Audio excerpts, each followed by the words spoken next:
नमस्कार, मैं हूं मनोज कुमार और आप देख रहे हैं हमारा चैनल मिस्टर मनोज एंकर। तो आज है 14 सितंबर, दिन है आज सोमवार। तो आइए सबसे पहले ज़िले के सुर्खियों पर डालते एक नज़र। रविवार देर शाम तक कोरोना की नई रिपोर्ट नहीं की गई है जारी। अभी भी कोरोना की कुल संख्या मौजूद है 2979। बोरे में बंद मिली महिला की लाश की हुई पहचान, एक व्यक्ति को किया गया गिरफ्तार। दो छोटे बच्चों ने पड़ोसी के घर से चुराए 1.5 लाख के जेवर, दुकान पर जेवर बेचने के क्रम में हुई पहचान। पत्नी की हत्या कर खुद को फांसी लगाकर एक व्यक्ति ने कर ली आत्महत्या, बेटे ने बताया भूखमरी है वजह। तो आइए अब खबरों को पढ़ते हैं विस्तार से। सबसे पहले तो हम आपको ये बताना चाहेंगे कि कोरोना की नई लिस्ट रविवार देर शाम तक जारी नहीं की गई है, यानी कि अभी भी हमारे ज़िले में कोरोना की रिपोर्ट बक्सर एडमिनिस्ट्रेशन के अनुसार 2979 बताई जा रही है, जबकि 2835 लोगों ने इसमें रिकवरी कर लिया है, यानी कि हमारे यहाँ एक्टिव केसेस की संख्या 144 है। यूँ कह लिया जाओ तो कोरोना पर ब्रेक लगाने में बक्सर ज़िला प्रशासन और बक्सर की जो संयमित जनता है, इन्होंने महत्वपूर्ण भूमिका अदा की है। हमारे संयम की बदौलत, हमारे धैर्य की बदौलत हम अपने ज़िले को कोरोना मुक्त बनाने के कगार पर पहुंचा चुके हैं। हम आप तमाम ज़िलेवासियों को इस बात के लिए शुभकामनाएं देंगे कि प्रशासन के बताए हुए मार्ग पर चलते हुए और स्वयं की चेतना का प्रयोग करते हुए हम सभी ने इस कोरोना को अपने बक्सर ज़िले से भगाने में कामयाबी हासिल कर ली है। निश्चित तौर पर आने वाले कुछ दिनों में और भी गुड न्यूज़ आपको प्राप्त होंगे कोरोना से रिलेटेड, और वो तमाम लोग जो इस कोरोना के कारण अपने परिवार में बेरोजगारी, आर्थिक तंगी महसूस कर पा रहे हैं। आशा करते हैं कि आपका भी दिन लौट कर आएगा और आप भी अपने जीवन को पूर्ण रूप से जैसे पहले आप संचालित करते थे उस प्रकार से आप अपने जीवन को संचालित कर सकेंगे। फिर भी हम आप सभी ज़िलेवासियों को यह सलाह देना चाहेंगे और आपसे अनुरोध करना चाहेंगे कि जैसे अभी तक हमने संयम का परिचय दिया है, आने वाले कुछ दिनों तक धैर्य बनाए रखने की आवश्यकता है। हमारा ज़िला अब कोरोना मुक्त हो चला है। खबरों को आगे बढ़ाना चाहेंगे कि कल एक खबर दी गई थी कि बोरे में बंद एक महिला की लाश को बरामद किया गया है परमानपुर गांव से। नामानगर थाने ने उस लाश को अपने कब्जे में लिया था और पहचान करने के लिए चारों तरफ उस इलाके में उस महिला की तस्वीर भेजी गई थी। सोशल मीडिया पर फोटोज़ वायरल होने के बाद उस महिला के मायके वालों ने उस फोटो की पहचान करी। बताया ये जा रहा है कि उनका मायके करथिया गांव ज़िला आरा में पड़ता है। इनकी शादी 10 वर्ष पूर्व हुई थी। मृतका का नाम दीपाली देवी बताया जा रहा है और उनके पति का नाम नितेंद्र यादव बताया जा रहा है। शादी के पश्चात से ही उस मृतक महिला का ससुराल वालों से अक्सर विवाद होते रहता था। ऐसी भी खबरें सुनने में आ रही है कि ससुराल वाले जो लोग हैं उनको ऐसा शक था कि उस महिला का किसी दूसरे व्यक्ति से संबंध था, जिसके कारण उन लोगों ने उस महिला की हत्या कर दी और लाश को ठिकाने लगाने के उद्देश्य से, चूँकि उस मृतक महिला का जो ससुराल है वो पड़ता है बनाही में, जो कि बिहिया के अंतर्गत आता है, आपने नाम सुना होगा।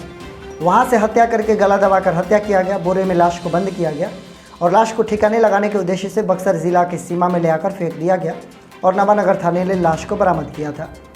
अब पुलिस इस मामले में मृतका की देवर को गिरफ्तार कर लिया है। उनका नाम गुड्डू यादव बताया जा रहा है। ऐसा संदेह व्यक्त किया जा रहा है कि गुड्डू यादव के द्वारा ही गला दबाकर हत्या की गई है।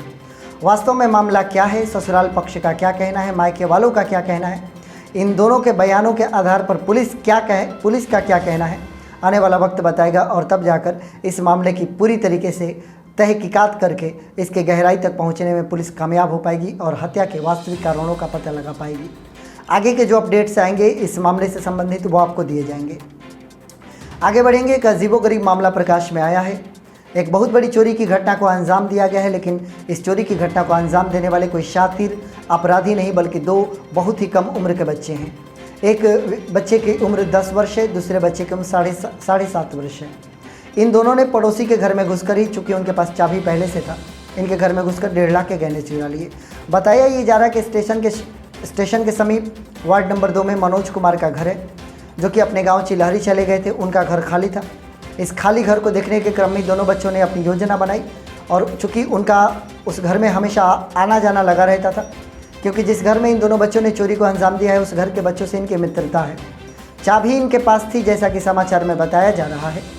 इसके माध्यम से वो घर में प्रवेश किए, घर के जो गहने हैं उसको चोरी कर ली। चोरी करने के पश्चात इन दोनों बच्चों ने, चूँकि इन दोनों बच्चों के परिजनों का ऐसा कहना है कि चोरी के मामले के बारे में उनको कोई जानकारी नहीं थी। ये दोनों बच्चे अपने घर से ही कुछ दूरी पर एक आभूषण की दुकान पर ये गहने बेचने के लिए पहुंच गए। जब आभूषण के दुकानदार ने इतनी बड़ी संख्या में, इतनी बड़ी मात्रा में जब गहने देखे तो उनको संदेह हुआ, उन्होंने पुलिस को सूचना दी। पुलिस आई, पुलिस ने दोनों बच्चों को गिरफ्तार किया। या यूँ कहे कि गिरफ्तारी नहीं हुई, क्योंकि छोटे बच्चे उनको अपने साथ ले आई पुलिस, उनसे कड़ाई के साथ और सख्ती के साथ पूछताछ किया। इस क्रम में दोनों बच्चों ने पूरी घटना का खुलासा किया। पूछने पर दोनों बच्चों ने बताया कि चॉकलेट खरीदने के लिए उन लोगों ने इस घटना को अंजाम दिया और ये गहने चुराए गए थे। पीड़ित परिवार को उनके गहने वापस कर दिए गए और चूँकि इनकी उम्र बहुत ही कम थी तो डुमरांव एसडीपीओ के सिंह के द्वारा ये बताया गया कि इतने कम उम्र के बच्चों पर कोई कार्रवाई नहीं की जा सकती है, कानून में इसका कोई प्रावधान नहीं है। तो उनको डांट डपट कर और उनके परिवार वालों को हिदायत देकर कि ऐसे अपने बच्चों की परवरिश करें ताकि इस प्रकार की घटनाओं को अंजाम न दे।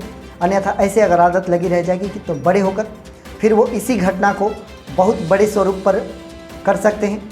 इसलिए पुलिस ने परिवार वालों को समझाया और तत्पश्चात दोनों बच्चों को उनके घर, उनके परिवारों को सौंप दिया गया और उनसे कहा गया कि इस प्रकार की घटना न हो, इसके लिए इनके परिवार अपने बच्चों पर ध्यान रखें। आगे बढ़ना चाहेंगे, एक बहुत ही दुखद खबर निकल कर आ रही है। मैं आपको बताना चाहूँगा कि मुफस्सिल थाना के अंतर्गत कोडरवा गांव से ये खबर आ रही है। वहाँ एक व्यक्ति रहते थे, देवदत्त पासवान।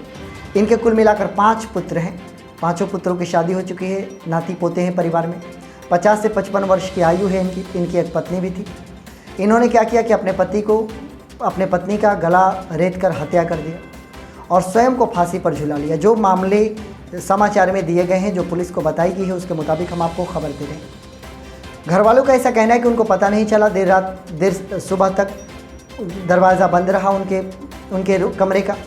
जब काफ़ी देर के बाद आवाज़ देने के बाद दरवाज़ा नहीं खुला तो दरवाज़ा तोड़कर कमरे के अंदर प्रवेश किया गया। तो जाकर वहाँ पर देखा गया तो पुत्रों ने देखा कि उनकी माँ की गला रेत कर हत्या कर दी गई है और पिता फांसी पर झूल रहे हैं। इस घटना का वास्तविक वजह क्या है, अभी भी पुलिस कुछ भी कहने में सक्षम नहीं है। हत्या के कारणों का पता नहीं चला है। क्या वास्तव में उसी व्यक्ति ने अपने पत्नी की हत्या करके स्वयं को फांसी लगा ली या फिर कुछ और कारण है। पुत्रों का ये कहना है कि आर्थिक हालात से तंग आकर उन्होंने यह कदम उठाया। पुत्रों के अनुसार भूखमरी ही उनकी आत्महत्या का कारण है। पुत्रों के अनुसार लॉकडाउन में घर की आर्थिक तंगी बहुत ही ख़राब है। राशन कार्ड बनाया गया था, लेकिन राशन कार्ड से जो राशन मिलता है उससे इतने बड़े परिवार का भरण पोषण करना मुश्किल है। हालांकि पुलिस इसे भूखमरी के कारण उठाया गया कदम मानने से इनकार कर रही है। अब वास्तविक वजह क्या है, ये पुलिस की जिम्मेदारी है कि वो पता लगाए कि हत्या है या फिर आत्महत्या, और आत्महत्या है तो क्यों है। अगर वास्तव में लॉकडाउन के कारण और भूखमरी से तंग आकर किसी व्यक्ति ने इस प्रकार के कठोर कदम उठाए हैं तो ज़िला प्रशासन के लिए, हमारे बिहार सरकार के लिए बहुत ही अशुभ संकेत है।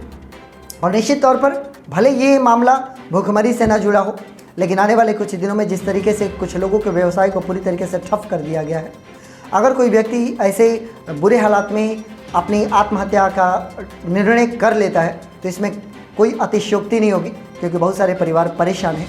सरकारों को इनकी परेशानियों को देखने की आवश्यकता है। ज़िला प्रशासन को भी अपने स्तर से इन परेशान लोगों की परेशानियों को दूर करने की आवश्यकता है। यह इसमें कोई शक नहीं है कि जब से ये लॉकडाउन लगा है बहुत सारे परिवार आर्थिक तंगी से गुजर रहे हैं। आशा करते हैं कि हत्या के कारणों का पता लगाया जा सकेगा और निश्चित तौर पर जो आगे के जो अपडेट्स आएंगे हम आपको उन अपडेट से परिचित कराएंगे। ये हमारे बक्सर ज़िले का अपडेट है जो मैंने आप तक पहुँचाया। कोरोना काल चल रहा है, लेकिन अब कोरोना करना अच्छा नहीं होगा। बहुत सारे लोगों का तो कोरोना पर से विश्वास भी उठ गया। जिस तरीके से उनको घरों में कैद कर लिया गया और बगैर किसी लक्षण के कोरोना रिपोर्ट पॉजिटिव आ गई, इससे कई लोगों को क्रोध भी आने लगा इस कोरोना के नाम को लेकर। फिर भी हम आपसे यही कहेंगे कि हम अपने ज़िले को सुरक्षित रखें, साफ़ रखें, अपने शरीर को, अपने स्वास्थ्य की चिंता करें, साफ़ सफाई की व्यवस्था हमेशा किए रखें, इसमें कोई बुराई नहीं है। अगर हाथ आपको बार बार धोने को कहा जा रहा है तो इसमें कोई खराबी नहीं है। हम यही कामना करेंगे कि इस कोरोना काल में आप सुरक्षित रहें, सकुशल रहें और कोरोना से बचे रहें, ये हमारी कामना है। और आप हमारे साथ बने हुए हैं, इसके लिए आप सभी का बहुत बहुत धन्यवाद।